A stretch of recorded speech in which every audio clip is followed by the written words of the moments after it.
Hello and welcome back to this exciting lecture series of aerospace propulsion. In the last lecture, we went through a detailed understanding of Newton's laws of motion and the basis or the foundation that they form in starting the aerospace propulsion concepts and designs. Every engine starts from Newton's laws of motion as a fundamental concept of design, and that's what we reviewed in the last lecture. In today's lecture, we are now going to move ahead and actually start looking at an aircraft as a whole and understand first of all why and where is propulsion required. This question may seem funny to you because you are already studying for a GATE exam and you would say propulsion is a subject given as a part of my curriculum. So maybe that is why propulsion is required? No. The fundamental reason why the aerospace propulsion as a branch has started out and carved out separately as a full discipline has its origin or roots in the history of aviation. Let's quickly take a look at it in a 1 minute. When the Wright brothers in their historic flight actually flew the aircraft, or before that the several attempts by the mankind to fly in the air had started, first and foremost form of design always would be a glider. Some people used compressed air as a motivation, but the gliding on its own as a concept is a passive form of aviation, which means the energy stored in an object either as a gravitational potential, the energy because of the height that you may have in the glider, or in a compressed air as a form of a balloon or a compressed air system energy is given. Once that energy is there, aircraft comes down slowly as a glider. So if this is my aircraft, then the aircraft has a certain amount of energy, and the moment it starts descending, it loses that energy slowly, which means it is a passive form of driving aircraft forward. You're entirely relying on aerodynamics and structures to leverage the most and at maximum efficiency the energy already stored. But this is not convenient if I want to fly transatlantic or if I actually want to fly from point A to point B in a robust manner. So the roots of propulsion are in this fundamental question. How do you propel an aircraft in its motion so that it can perform all the motion and maneuvers starting from takeoff to climb, to cruise, to loiter, to glide, to come down, to touch down, to descend, all of this. And in military, of course, other 100 complex maneuvers. Therefore, the propulsion as a concept is pretty critical to ensure that aircraft can perform these maneuvers, which means it is an active form of imparting energy to a flying object. That's the first and foremost answer to this question. Having found this basic foundation of the aircraft propulsion in its history as we understood now, let's quickly now look one by one of this aspect of the question of why and where is aircraft propulsion required. So this is where we start. In the previous lecture, you are now getting familiarized with this format of interactive video and parallel tutoring using the PPT or a whiteboard problem solving. We will extensively use this over for this entire lecture series. So in the previous lecture, after Newton's law, in today's lecture, as you read the title, it is where is propulsion required and why. You see, critically, the propulsion is not only in aviation I have mentioned. It is of course required in rockets. And in rocket propulsion, the fundamental gamut is itself different because you don't want to just make anything object fly, but you actually want to lift it up high in the orbit. So that's why the propulsion as a word is a broader concept. Fundamentally, in the GATE, we will have aircraft as a propulsion concept more widely covered. But of course, in the later part of the lecture series, rocket propulsion will also be covered. But the roots or the genesis of propulsion remain the same that we discussed. So, if you recap, we have just completed and tick marked our previous lecture. This is about a 20-minute lecture again, where we will look fundamentally on propulsion requirements. If we again go back to this exciting diagram that we looked at in the previous lecture, the A portion of this, where the engine is shown from a front view, and in B portion it has been zoomed in, you see a lot of these component systems. The propeller, the intake, there is the combustion chamber, there is a turbine, then there is a nozzle at the exit. The whole function of this entire block is to derive an energy and impart that energy to the aircraft. Where does energy come from? The fuel that is stored. It is exactly like a car. In the automobile, you have a fuel which is undergoing into a reciprocating engine or undergoing through the piston engine, in which the fuel is added, the air is compressed, the air fuel mixture heated up, makes the piston lift up, and the motion of the piston is used to drive a cam and therefore the wheels and hence the motion. Which means fundamentally the automotive industry relies on extracting fuel energy to directly impart the motion, and the friction on the ground is the source of motion transfer. And this concept is very much pivotal in the nature. Why?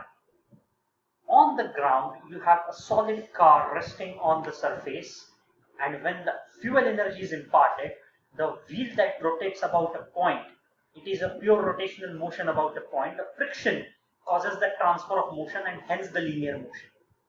In air you don't have this choice, which means the fundamental thermodynamic cycles, as we will see, is different in aircraft as compared to ground automotive air engine. The automotive engine derives a fuel power, propels the automotive forward using the friction as a force transfer or a motion transfer mechanism.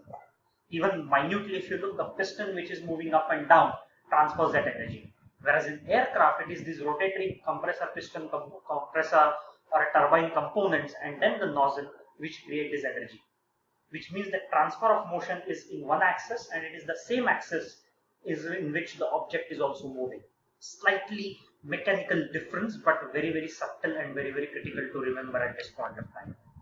So in aircraft, again, if we go back, we see this entire engine which is giving the power to the object which is aircraft using fuel as an energy source. Now let's revisit our standard cruise mode equation, where we said that in a cruise mode this aircraft is subjected to a lift which is exactly equal to weight. That's why it maintains its altitude, it maintains its constant altitude profile. There is no external force in this direction. The forward thrust is exactly same as the drag experienced by this object because of its aerodynamic shape passing through air as a fluid. Because every object, as we know from our fluid mechanics, when in motion in a fluid will experience certain friction, which is nothing but drag. Now this JSW is flying in constant JSF. This JSF aircraft is flying in constant speed. Because there is no acceleration, you don't require any additional thrust, so that the T delta, that is the additional thrust, is equal to MA. No additional is required. Only you have to match the drag. Sum of all forces is 0. We saw this. Entire weight of aircraft is perfectly balanced by the lift. Again, a simplified assumption, lift actually will not be vertical like this, but will have a component like this, a component in slightly this direction, which will have some resolution, but that is fine. So once we have understood this basic concept in the previous lecture, now let us look at this important graph. This graph is about L by D for various velocities versus the thrust. Very important concept. When we start plotting our thrust with velocity, you experience actually a parabolic curve, a semi-parabolic curve, which means this is almost like an economic competition curve that in economics people use always often. Question we have to ask ourselves is why? And the answer is very simple. Initially at extremely low velocities, the thrust is very much different, because when the airplane is at a given altitude, first let's imagine it is at a sea level, the thrust will be very much lower as compared to your thrust that you would require, simply because there is no enough momentum or the work to be extracted. That is also the reason why on the ground initially at the start you have to insert a lot of fuel to burn so that the turbine starts, and that's why you have these auxiliary power plants. As the velocity increases, the forced thrust actually keeps reducing, which means there is a tendency where the high thrust actually starts coming down. This is the case because at these particular cases, the drag and the lift are not yet balanced. So you remember this equations. Now when you are having this not in cruise mode but in a different increasing velocity maneuvers, the drag performs as a square function of velocity, and so does the lift. But at one point when L by D, which is the design parameter, is optimized, you reach a point where because of the lift, majority of the weight is being taken care and drag is minimum. That's where the thrust produced is actually good, but the required thrust is minimum. Never ever get confused within the axis of these. It is TR, which is thrust required curve.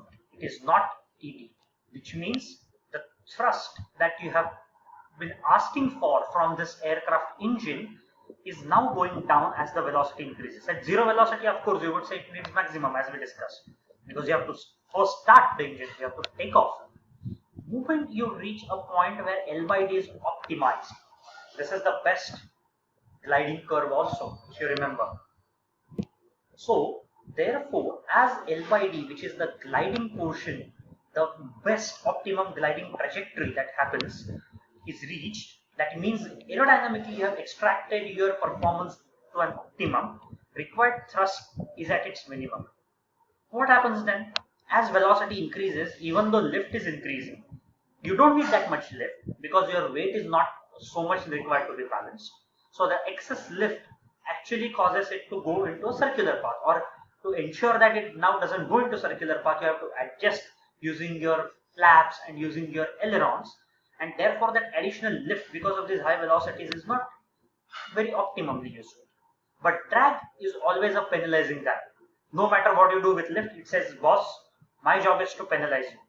With additional velocities, which is in these regimes, the regimes of higher velocities, drag increases. Hence, to match it, the thrust required keeps increasing.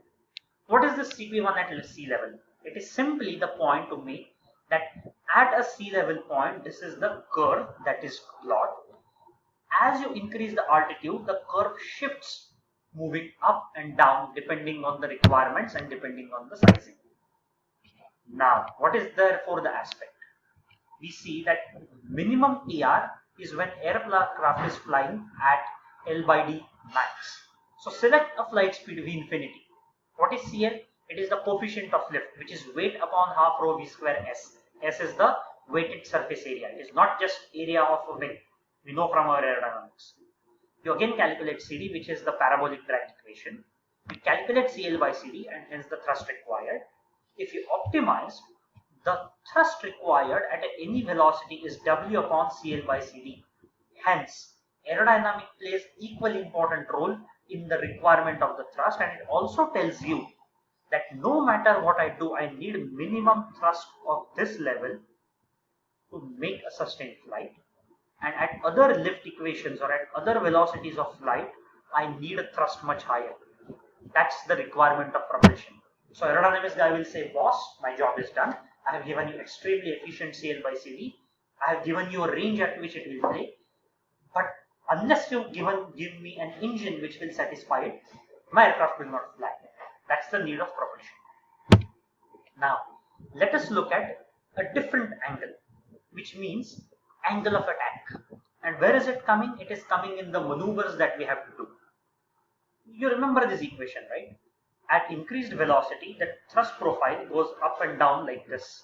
At one point where you have a very high angle of attack and very low velocity to sustain that lift, which means these high angle of attack operations, thrust requirement is actually higher than the optimum low.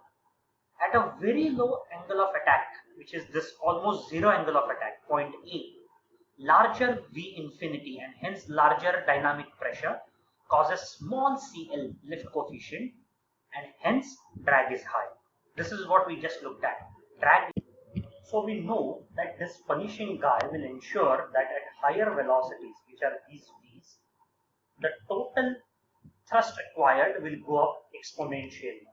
And that is the beauty of this curve. At high angle of attack and low angle of attack, what are the thrust requirements? This has important implication in designing of a fighter jet, which has to transition between these very rapidly and very often, which means the requirement on the thrust changes with time drastically, and therefore all the components need to be designed such a way that they ensure the delivery of the consistent thrust as required with as time profile as needs to be adjusted by the flyer or by the specifically the pilot, a fighter pilot in simple sense. Now, once looking at this, we also now know that lift induced thrust which computes. So what we are doing in this graph is simply resolving thrust component into two parts. One, we say thrust because of drag, which is because simply the function of drag profile and induced drag profile, and thrust because of the lift. What does that mean? As you keep increasing velocity, the drag will ensure thrust goes up. But as you keep increasing velocity, the lift, the front, will keep it bringing it down. And hence, when the drag wins, the thrust requirement wins. That's the simple explanation. Now look at the power plants of how this drag induced and lift induced thrusts are delivered. You have mainly two types of engine common in aviation. One is reciprocating piston with propeller, which means it works on a principle that the reciprocating piston derives the propeller. So in a simplistic way, what happens is you have this propeller here which rotates, and the rotation is governed from here using the reciprocating piston arrangement. This engine is majority of the times used primarily to ensure that power is delivered and not the thrust is delivered. Whereas the jet engine, which has either a turbofan or a turbojet, takes out a large portion of air through its duct, which has a fan or a compressor aligned with it. If it is a simple turbojet, there is not even a fan. The direct air is induced and compressor does a work. We will see this detail in the next part of lecture series in chapter 2 and 3. But simplistically, the turbo has a closed-ended engine like this, whereas a propeller or a piston has open portions of these moving parts. The whole idea is the requirement of the thrust or a power. The reciprocating piston with propellers are rated in power, whereas these are rated in thrust. The power applications are more suitable when you have smaller velocity, smaller thrust requirement operations, whereas the jet and the turbofans are more suitable for handling higher velocities, simply because at extremely high velocities up to Mach 0.8, 0.9, these engines are not proven to be extremely rugged, and the failure modes in structures coupling with aerodynamics go up substantially compared to this closed and simple intake based turbofan or turbojet engines. All military engines will have simple turbojet or turbofan because of the extreme demand of variation of thrust, as we saw here with time, because of these maneuvers. Now, in the jet engines, which are either turbojets or turbofans for military applications, the thrust is a force in kg meter square or in newtons. For example, PW4112, classic engine in pounds is rated by the manufacturer as 98,000 pound of thrust, almost 50,000 kg or 50 tons approximately of the thrust. It is that powerful engine. Piston driven engines in power are always rated in watts or kilowatts, or in HP if it is a BS unit. Right? So that is the importance. Let us take one example. When aircraft is in level, which has no acceleration in the flight, which means simply the aircraft is moving in a straight line without any acceleration, the components, as we saw, are resolved, and so there is no requirement of the thrust. What do we need in terms of our thrust requirement? You simply see that power required is thrust into velocity, and so it is Newton into meter per second square. So it is a power rated engine that you will use, and if you use a power rated piston engine, you will have to specify what wattage is required by first computing the velocity and then computing the thrust required.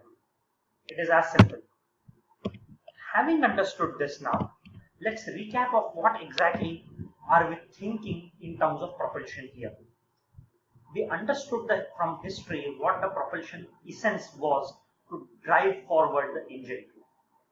In propulsion, we also discussed in detail the requirement of the thrust that is imposed on an engine as its deliverable based on the maneuvers that aircraft has to perform, and therefore we made ourselves very clear on how thrust goes up or down with what maneuvers that are required and how it is optimized by optimizing aerodynamic design. Having understood this aircraft, let's very briefly talk about space propulsion. In space propulsion, you have an object which needs to be taken from ground and put it in a high orbit, which means the entire work is required to be done so that it overcomes the gravitational energy that is stored at the ground.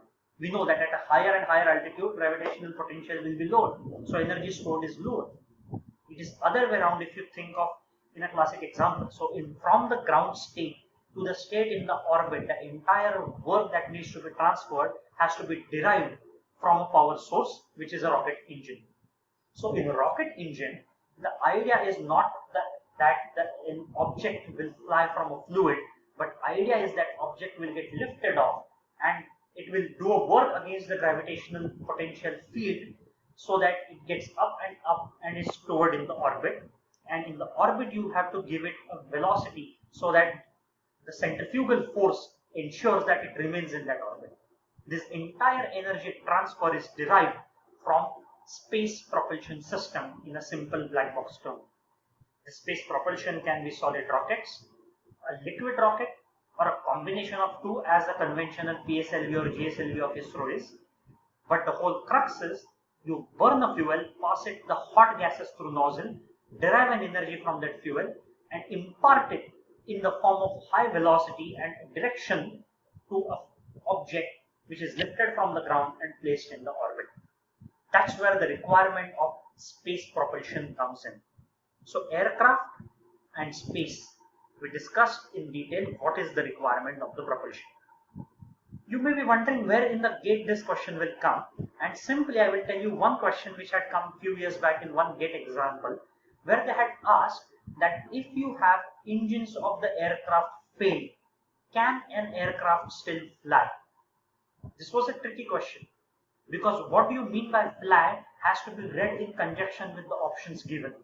And the options given were it cannot sustain a cruise mode, it has to come down and it will come down as a glider.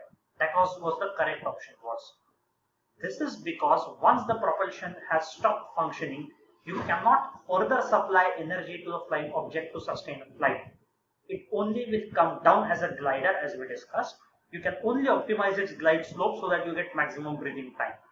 So if engines fail, it cannot sustain its motion, and that's the crux of aircraft propulsion.